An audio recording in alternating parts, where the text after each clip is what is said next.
Aujourd'hui en France, 52% des exilés sont des femmes. Mais malgré ces chiffres, on leur accorde très peu d'attention, si bien que des lois comme la loi Asile et Immigration, qui a été votée en 2018, ne prennent pas du tout en compte leurs besoins. Être une femme en exil, cela implique une surexposition aux violences, et particulièrement aux violences sexuelles. Avec l'isolement et la précarité, ces femmes sont invisibilisées alors même qu'elles sont majoritaires. Elles n'ont donc pas accès aux dispositifs d'aide, ce qui fragilise encore un peu plus leurs conditions de vie.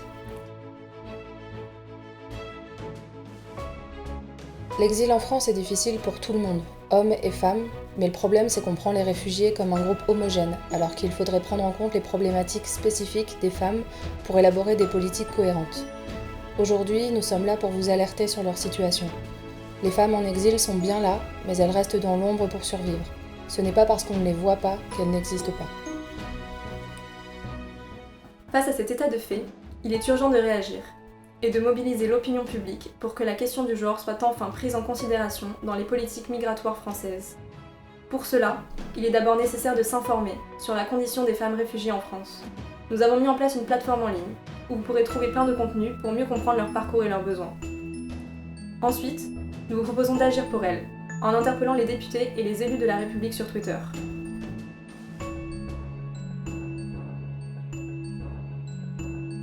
L'idée est de demander l'ouverture d'un rapport parlementaire pour permettre la réévaluation des dispositifs actuels, qui ne sont pas à la hauteur de leurs besoins.